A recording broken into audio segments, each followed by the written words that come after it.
Hey, welcome back to my channel.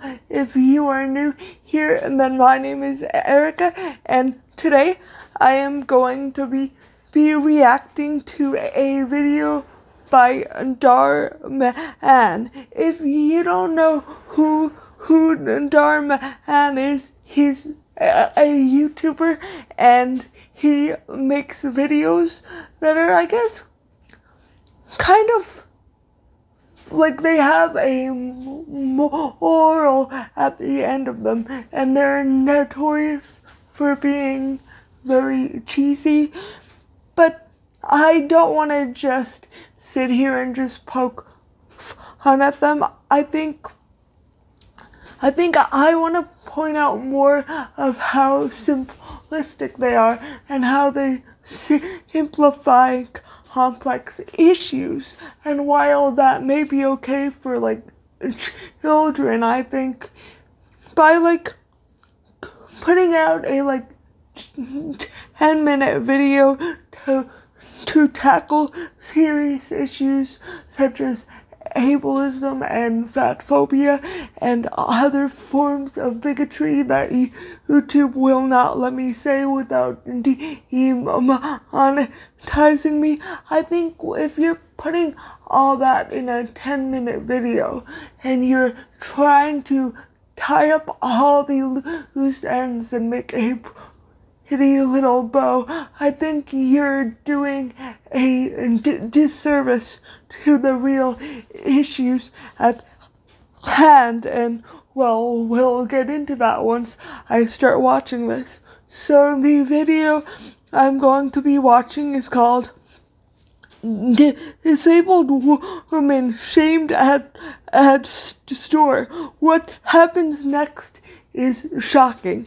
Now, all of his videos basically have titles like that, like someone is shamed for something and what happens next is shocking, or someone shames someone and they live to regret it. Those are two of his title formulas, but I'm gonna start watching it now.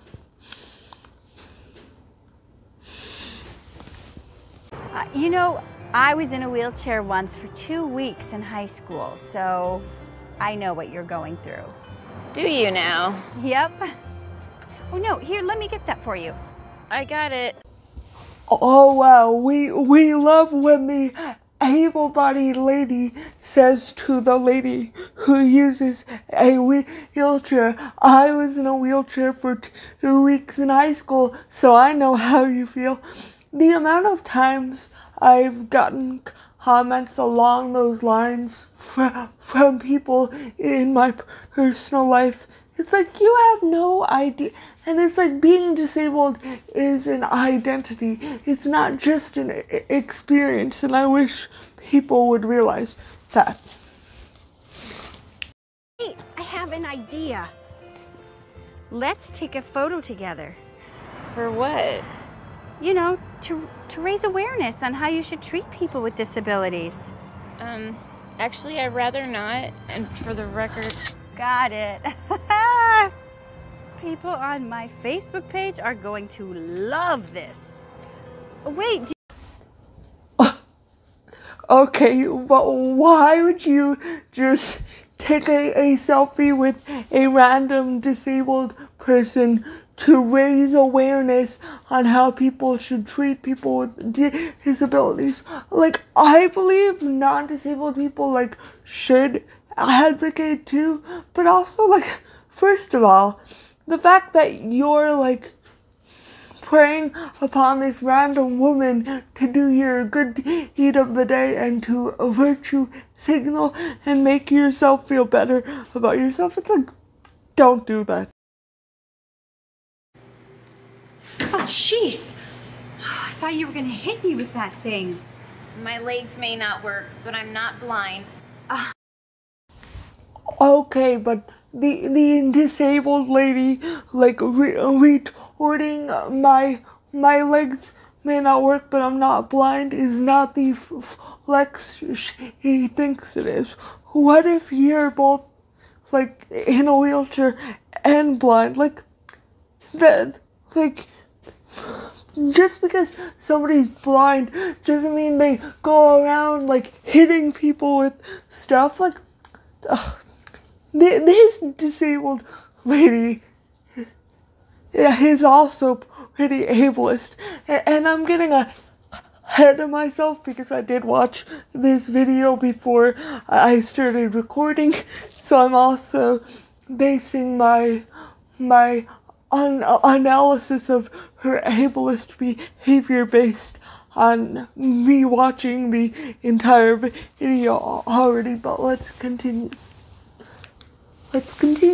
Fast. I almost had to give you a speeding ticket. Oh, let me help you with that. Oh, I got it. Thank you. Almost had to give you a speeding ticket, huh? For some reason, people love to say things like that to people in wheelchairs. The amount of times people have said things along those lines to me, it's like, shut up. Like, I'm not 5 years old. I'm 24. Go away. No, Sam, right? Sam? Yes, Sam Altman. Well, he's my brother's friend's cousin. He's also in a wheelchair. No. Believe it or not everyone in a wheelchair knows each other. Excuse me. Well, first of all, she's assuming all disabled people know each other, which obviously not the case. And then she says in a wheelchair as if it's this big scary thing, and it's like, stop. Just say he's someone in a wheelchair. Don't be like, he's in a wheelchair. Like, that's stupid. Like that. I'm just trying to be polite. I thought you couldn't hear me. Is there a reason why you think I can't see or hear you? No? Can you hear me from up there? Yeah. Great. Well, I can also hear you from down here. Please explain. Yeah, don't crouch down to talk to someone who's using a wheelchair unless they specifically ask that's what they want from you, because it can often feel patronizing, but there are people that would prefer that. So check with people before you would just crouch down like a really annoying person. I can do it. So, what happened? What do you mean? Well, your injury, was it a car accident or skiing or? It'll be 1979. I got it. No. Why would you do that? Because I feel bad. I know people in wheelchairs typically don't make a lot of money. Let's just get another. No, I don't want to take a photo. Got it. So what happened? That's the worst thing you can say to somebody who's visibly disabled, because first of all, well, some people have been disabled since birth, and even if it's a disability they acquired later in life, it still is kind of an intrusive question to ask, especially when you're just some stranger. Like, it's not like you're their friend and you're trying to, like, find out more about them. Like, it's kind of like voyeuristic in my opinion, and like taking another selfie just for good measure. Oh God. Oh, wow. Talk about being ungrateful. Did you see how she just acted? Next. To be so rude, you know. Excuse me? Well, you could just be a little bit more grateful considering everything I've done for you. It's like, don't do something nice for someone just expecting them to, like, owe you something. Like, don't be like, oh wow, how ungrateful. Like people aren't indebted to you just because you decide to go out of your way and do something they didn't even ask you to do. Considering everything I've done for you, she makes it sound as if she's like saved her life or something. Like you gave her help that she didn't ask for, and even after she said, no, I can do this myself, you continued to try to help her, which is not okay. It's over there. Why don't you help her out of the car? Don't be silly. She doesn't need any help. Exactly, and neither do I. Just because someone has a disability, don't assume they need your help, especially when they don't ask for it. I get along on my own just fine. Thank you. Okay, so this is the point where I really have some stuff to say. I agree that you shouldn't assume just because somebody is disabled means they need help. But also, I get the sense from this disabled woman that she's like,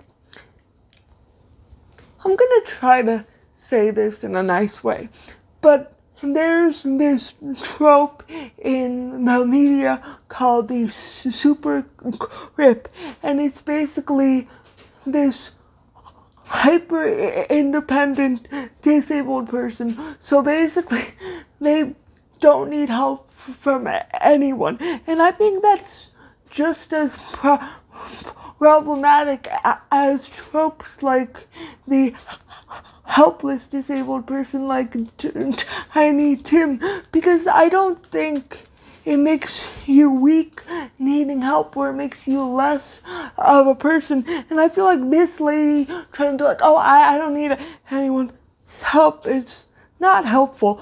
But don't get me wrong, the blonde lady is being obnoxious, she's being patronizing, she's being rude. I've dealt with a lot of people in my time like that lady who just try to force their help upon you, even when you're like, I'm fine, please don't touch me, lady. My mom had a very difficult birth. The doctor told her my spine was so badly damaged, I'd likely never be able to move my legs. But that didn't stop my mom from loving me with all her heart. As I got older, it was frustrating at times, doing what most people would consider to be a basic task. But since the beginning, I always figured out how to do things on my own. Over time, I became more and more self-sufficient. I always appreciate people trying to help me, but I'm perfectly capable of doing things myself. Well, I mean, I would hope your mother wouldn't love you any less just because you're disabled. Like, I realize there are some super ableist parents out there, but the fact that she's acting like, but my disability didn't stop my mother from loving me, it's like you're trying to make a point about disability and about not assuming things about disabled people, but you're also feeding into ableist assumptions while doing that, and that's yeah. But since the beginning, I always figured out how to do things on my own. Okay, well, here's the thing. I have a lot of disabled people in my life that are just like that. And there's no issue with not needing assistance. But my issue is that I've noticed a lot of those people tend to like kind of use that as a bargaining chip, being like, well, yeah, I'm disabled, but I'm not that kind of disabled person. I'm not like someone who needs help. And I think by putting yourself above other disabled people in order to like privilege yourself. You're just helping on other people in order to climb higher, and that's not okay. Should I push it back for you? No, it's okay. I was just leaving. Thanks. You must be her caretaker? No, I'm her assistant. Assistant? What do you need an assistant for?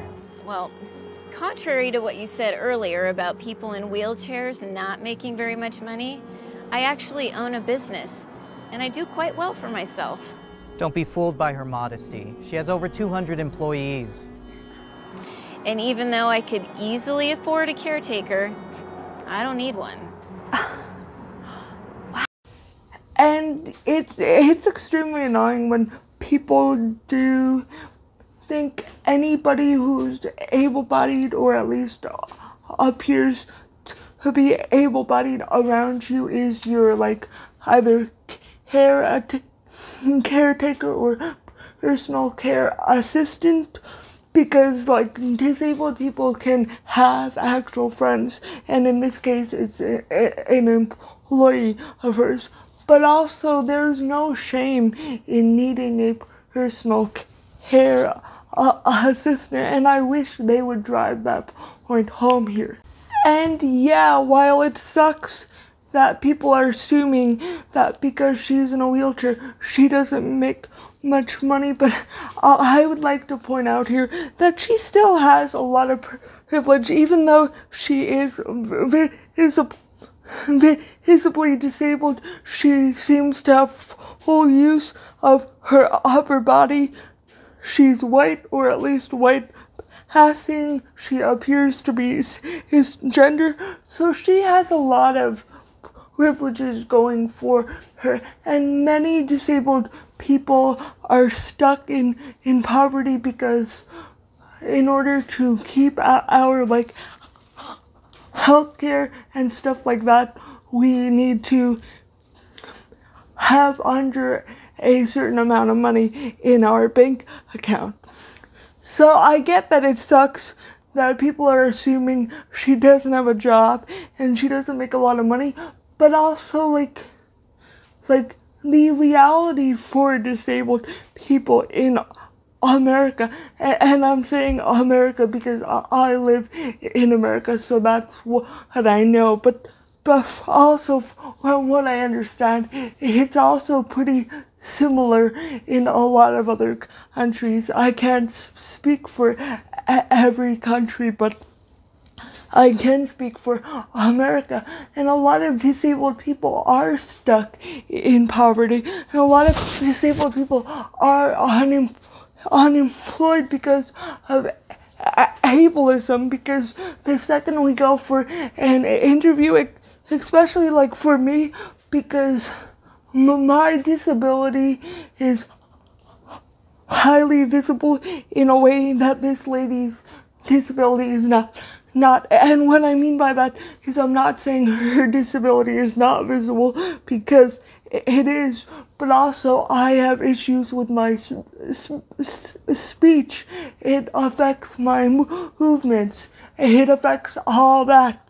So that's something that people use against me because they assume I'm incompetent just because of how I talk and the way I move.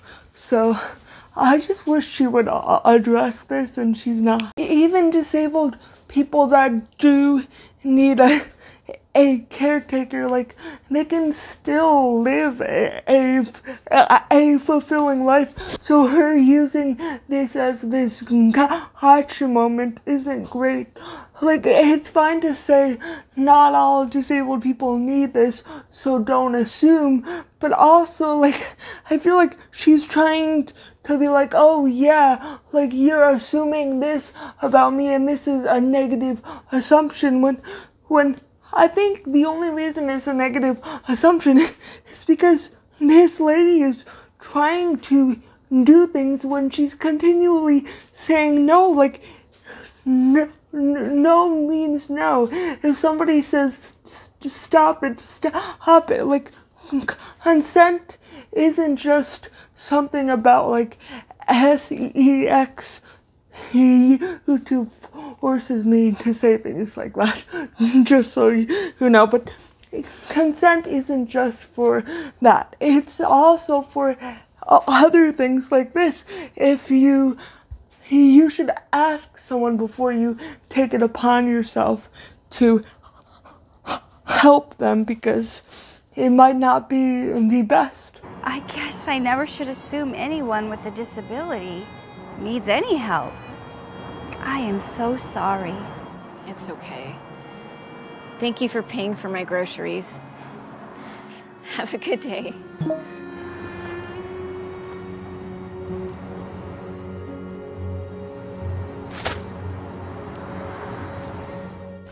Like, plenty of disabled people need help. Like, often if I'm out in public and there's no automatic doors, I need someone to hold the door open for me because I can't open a door by myself. But I'll ask for help. But it's like saying nobody with a disability needs help is kind of like only showing one type of disabled person, and it's like other disabled people exist. Like, I need help a lot of times, and I usually ask for help. Like, if there's a door that I can't open, and hopefully there are people around to open it, then I'll be like, can you please help me open this door? But like, saying never assume someone with a disability needs help, I don't think that's a good phrase. I think it should be more ask people before you just take it upon yourself to help them. Okay, so as I was saying, I feel like this video is very one-dimensional, and that's how I feel like a lot of Dhar Mann videos are, because I feel like they try to tackle these big world issues in like 5-minute, like bite-size lessons, and that kind of trivializes ableism, in my opinion, because like ableism isn't just something interpersonal between one lady in the grocery store and me.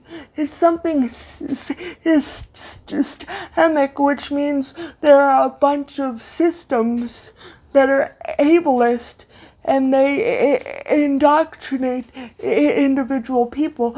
But even if you educate those individual people until those systems are dismantled, ableism is still going to exist. And that's one of the main problems that I have with Dhar Mann's videos, is they're very simplistic. And while I think that may be appropriate to teach like kids about like don't judge people who are disabled, or like don't make fun of somebody's weight, but as far as like adults watching them and learning something from it, I don't really think it's that helpful. I think you should more listen to the actual people facing the actual issues. And like, I'm not hating on Dhar Mann. I'm not saying he's a bad person. It's just like, it leaves me wanting more. And in a way, I understand why he has like over 11 million subscribers, because unfortunately, and I'm saying unfortunately, but I wish there was a better word, but I feel like a lot of people, they like to have problems solved easily. People like simple fixes, and to like watch a feel-good video for like 5 minutes about a serious topic, but then by the end of it, see it being solved. But unfortunately, in the real world, that's not applicable. Things are complicated. There are layers. You're not gonna have one conversation with someone and then suddenly ableism is poof, gone. Like, I wish that was the case. Trust me, I really wish that, because it's something I'm going to have to fight against for the rest of my life. It's something I'm aware of anytime I go for a job interview, anytime I go on a date, and anytime I do anything. I'm hyper aware of my disability, and not just because of how my disability affects me, but of how society as a whole perceives disability. And with that, like, I don't have much more to say. I highly doubt Dhar Mann has watched this video, because he has over 11 million subscribers. But if he happens to watch this, then, like, if you're ever looking for an actual disabled person to act in one of your videos, or if you're even looking for like a screenwriter, hit me up, because even though I make fun of how like simplistic they are, I think they do have potential, and I think you can make them a bit more nuanced, especially if you have like disabled people in the writer's room, and just people of all experiences and backgrounds in the writer's room, so they can inform the content being made. I highly doubt that's gonna happen, that he's gonna hire me, but it's worth a shot. Have I told you all that I want to be a screenwriter? I think I mentioned it once, but yeah, that's kind of what I want to do with my life, but it's a very hard field to break into. But that's the end of this video. Thank you so much for watching it. If you liked it, or if you learned something, or if it resonated with you, please give it a big thumbs up. And if you have not already and you would like to see more of my content, please consider hitting that subscribe button. Thank you so much for watching, and I hope to see you again next time. Bye.